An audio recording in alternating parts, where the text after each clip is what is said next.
A Máquina Infernal, de Jean Cocteau, sob a tradução de Manuel Bandeira.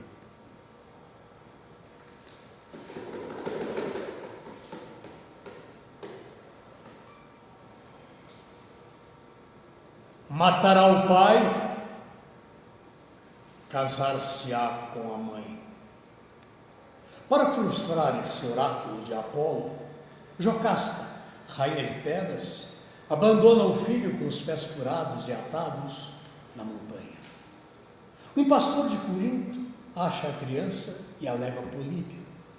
Políbio e Mérope, rei e rainha de Corinto, queixavam-se da esterilidade de sua união.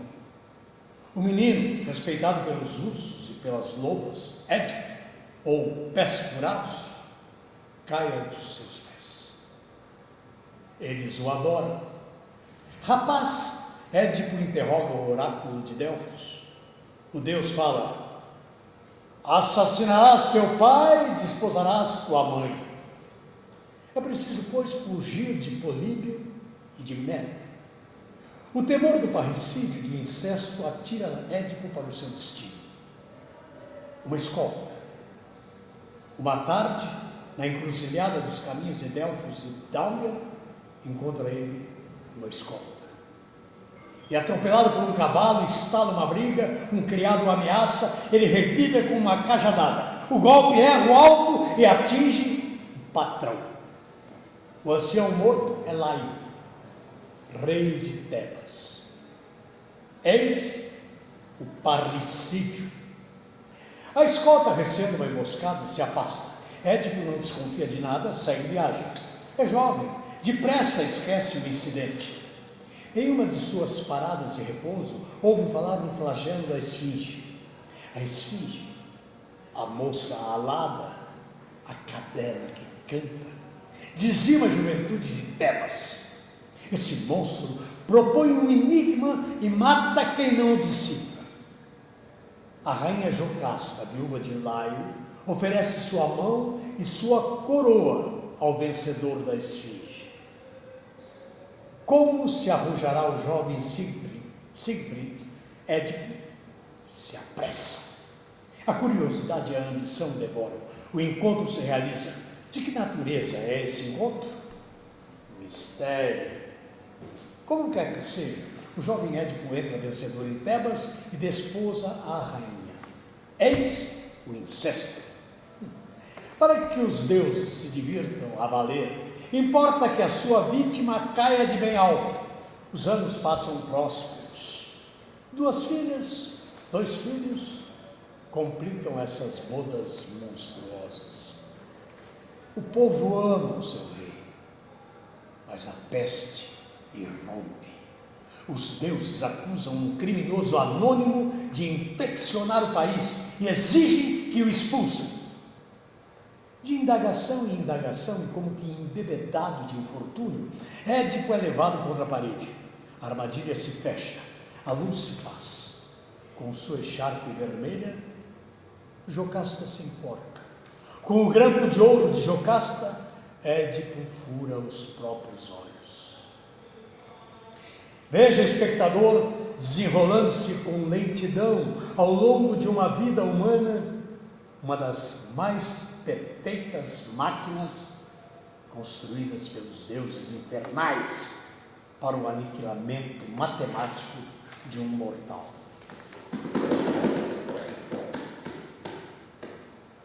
Primeiro ato. O fantasma. Caminho de ronda nas defesas de Tebas. Altas muralhas. Noite de tempestade. Relâmpagos de calor. Ouve-se o batuque e as músicas do bairro popular. Divertem-se. Eles tentam. O fato é que dançam a noite inteira. Não podem dormir, então dançam. Dá na mesma.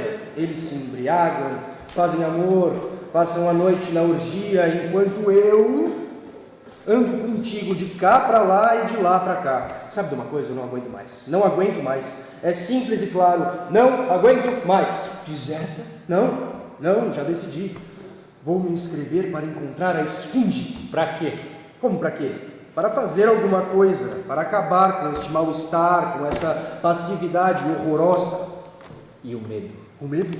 O medo, Oresta. O medo. Já vi outros mais espertos tremerem. A menos que meu valente amigo aqui, ó, queira bater a esfinge e ganhar a sorte grande. E por que não?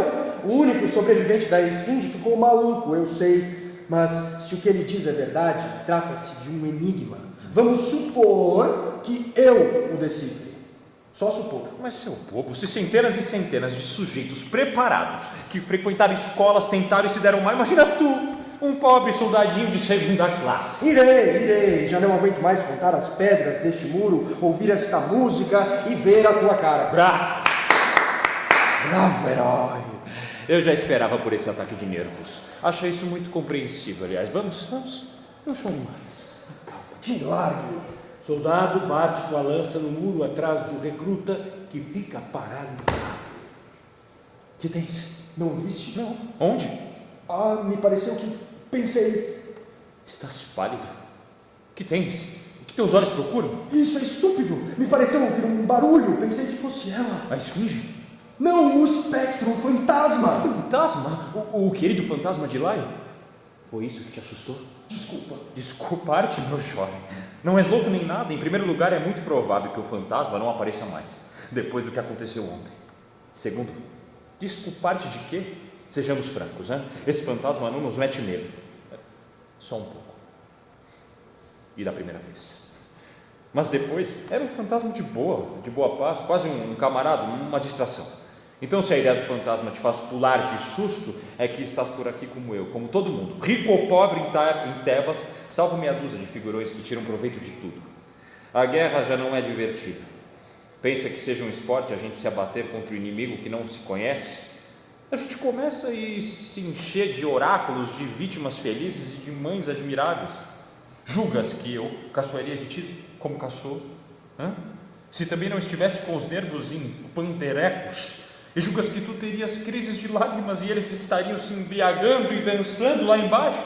Eles estariam dormindo tranquilos e nós esperaríamos o nosso inimigo fantasma jogando dados. Como ela é? O quê? A esfinge como ela é. Deixa a esfinge em paz. Se eu soubesse como ela é, não estaria de guarda aqui contigo esta noite. Há quem diga que ela não é maior que uma lebre e que é medrosa e tem cabeça de mulher, uma cabeça pequenininha. A minha ideia é que ela tem cabeça e busto de mulher e sai com os rapazes. Histórias, fica tranquilo e não penses mais nisso. Talvez até ela nem pergunte nada, nem toque na gente. A gente se encontra com ela, olha pra ela e morre apaixonado. Não te faltava mais nada se não te apaixonares por flagelo público. Aliás, cá entre nós, queres saber a ideia que eu faço de flagelo público? É um vampiro simples, um simples vampiro. Um camarada que anda fugindo e de quem a polícia não consegue nem pôr as mãos. Um vampiro com cabeça de mulher? Não, essa não, um velho, vampiro de verdade com barba e bigodes e uma pança que chupa o sangue da gente. E é por isso que todos os defuntos têm os mesmos ferimentos no mesmo lugar, o pescoço. E agora vai verificar, se tens vontade. Achas que... Eu acho que... O chefe. Levantam-se em posição de sentido. O chefe entra e cruza os braços. À vontade. Então, meus rapazes, é aqui que há fantasmas. Chefe.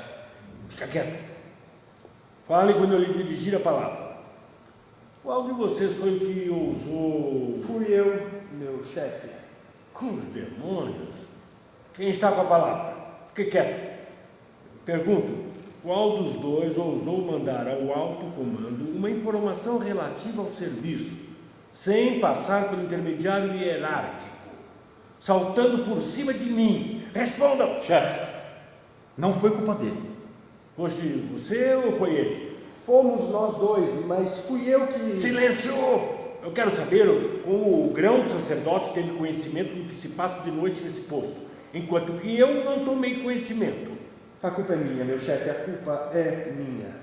Meu colega não queria dizer nada. Eu é que fui de opinião que era preciso falar. E como este caso nada tinha que ver com o serviço, não é verdade? Contei tudo ao tio dele, porque a mulher do tio dele é irmã da lavadeira da rainha. E o tio serve no templo de Tiresias. Foi por isso que eu disse, meu chefe, que a culpa era minha. Basta de conversa. Então, essa história não diz respeito ao serviço. Muito bem, muito bem. E essa história é o que parece uma história de alma de outro mundo, não é? É sim, meu chefe. Uma alma apareceu uma noite em que vocês estavam de guarda e contou a vocês. Quem é que ela contou? O que é que ela contou a vocês, afinal? Contou, meu chefe, que era o fantasma do rei Laio, que por várias vezes já tinha tentado aparecer depois que foi assassinado, e nos suplicou que preveníssemos imediatamente a rainha Jocasta e Tiresias. Imediatamente? Oh, vejam só, que fantasma amável! E vocês não perguntaram a ele o que valia a vocês a honra de sua visita e por que ele não aparecia diretamente à rainha ou a Tiresias? Perguntei sim, meu chefe. Respondeu que não tinha liberdade de se manifestar num lugar qualquer e que este era o local mais favorável às aparições de pessoas mortas, de morte violenta, por causa dos esgotos. Dos esgotos? Sim, chefe. Ele disse dos esgotos, por causa dos vapores que se formam ali. Puxa! Pelo que vejo, é um espectro dos mais sábios e que não esconde a sua ciência. Assustou a vocês, ao menos? E como é que ele se parecia? Que cara tinha? Como estava vestido? Onde se postava e que língua falava? Suas visitas eram longas ou curtas? Vocês ouviram muitas vezes? Embora essa história não diga respeito ao serviço, eu estou curioso, confesso, de ouvir da boca de vocês alguns detalhes sobre os hábitos dos fantasmas. Confesso, meu chefe, que na primeira noite tivemos medo. É preciso que se diga que ele apareceu de supetão, como uma lâmpada que se acende ali, na espessura da muralha. Nós dois o vimos ao mesmo tempo. Distinguia-se mal o rosto e o corpo, e o que se via mais era a boca quando estava aberta, e um tufo de barba branca e uma grande mancha vermelha, de um vermelho vivo, perto da orelha direita. Exprimia-se com dificuldade e não conseguia emendar uma frase com outra. Mas sobre isso meu chefe pergunte ao meu colega. Ele é que me explicou porque o coitado não conseguia se exprimir. Não é difícil de se explicar, meu chefe. Ele despendia toda a sua força para aparecer, isto é, para deixar sua nova forma e retomar a forma antiga que nos permite vê-lo. A prova é que toda vez que ele falava menos mal, desaparecia. Tornava-se transparente e a gente via o muro através. E quando ele falava mal, a gente o via muito bem. E via mal quando ele falava bem e repetia a mesma coisa. A rainha Jocasta, é preciso, a rainha Jocasta, é preciso prevenir a rainha Jocasta. Peço aos senhores, peço aos senhores, peço aos senhores que previnam. Peço aos senhores, a rainha Jocasta, previnam a rainha Jocasta, previnam, senhores.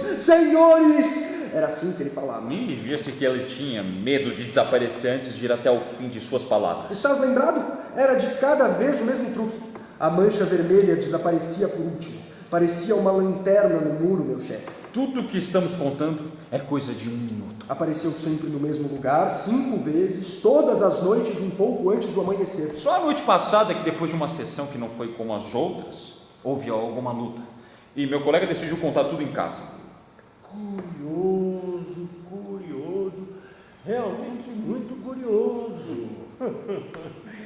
E em que constituiu essa sessão que não foi como as outras, hein? Que, se não me engano, provocou entre vocês uma rixa. Eu vou contar, meu chefe. O senhor sabe, ficar de guarda lá não é muito divertido. Então começamos a aguardar o fantasma. A apostar, a dizer... Vem, Não vem. vem. Não vem. É engraçado, sentimos que seria um alívio vê-lo. Era como que um hábito. Acabamos por imaginar que o estávamos vendo. Na realidade, não vimos. Dizíamos, está mexendo, o muro está se iluminando, não está vendo nada? Não, está vendo? Sim. Ali, ó. O muro não está como estava, olha bem. E a gente ficava olhando sem despregar os olhos, sem ousar se mexer. Ficava-se à espreita da menor diferençazinha. Afinal, quando ele vinha, respirava-se. Não se tinha mais medo. A noite passada esperávamos. Julgávamos que ele não viria, quando de repente ele chega de mansinho, sem a pressa das primeiras noites. E uma vez visível, começa a falar por outras palavras e a nos contar que tinha sucedido uma coisa atroz, uma coisa de morte, uma coisa que ele não pode explicar aos vivos. Falava de lugares onde ele pode ir e de lugares onde ele não pode ir. E que ele tinha se dirigido aonde não podia se dirigir, e que ele sabia um segredo que não devia saber, e que iam descobrir a coisa, a puni-lo, e que em seguida proibiram que ele aparecesse. E ele nunca mais poderia aparecer. Morrerei minha última morte. Ele dizia, e será o fim. O fim. Estão compreendendo? Não há um minuto a perder. Corram, previnam a rainha. Vão ver com Tiesa, senhores e senhores, tenham compaixão. E suplicava. A manhã vinha raiando e ele permanecia ali. De repente pensamos que ele ia enlouquecer. Através das frases sem seguimento, compreendemos que ele tinha abandonado o seu posto, uma coisa assim, que ele não sabia mais desaparecer e estava perdido. Víamos a ele fazer força para se tornar invisível, e as mesmas cerimônias que fazia para se tornar visível, e não conseguia. Então pediram-nos que o insultássemos, dizendo que o único meio de fazer o fantasma sumir era insultá-lo. O mais estranho é que não ousávamos. Quanto mais ele repetia, vamos rapazes, insultem-me, gritem, não façam cerimônia, vamos! Mas a gente se sentia sem jeito. Menos a gente achava o que dizer. Incrível, e no entanto, não era por falta de hábito de soltar a língua contra os chefes, né? Muito amável, senhores, muito amável. Obrigado pelos chefes. Chefe, não foi isso que eu quis dizer. Eu queria dizer, eu queria me referir aos príncipes, às testas coroadas, aos ministros, ao governo, enfim, ao poder. Muitas vezes mesmo se tinha conversado sobre certas injustiças. Mas o rei, o pobre rei Lário, era um fantasma tão bondoso e que os palavrões não acudiam às nossas bocas. E ele insistia conosco e nós gaguejávamos, ué. Sai daí, cai fora, velhinho. Era isso que falávamos, enfim. Atirávamos flores nele. Tal e qual. Cai fora, seu cara de... Pobre fantasma.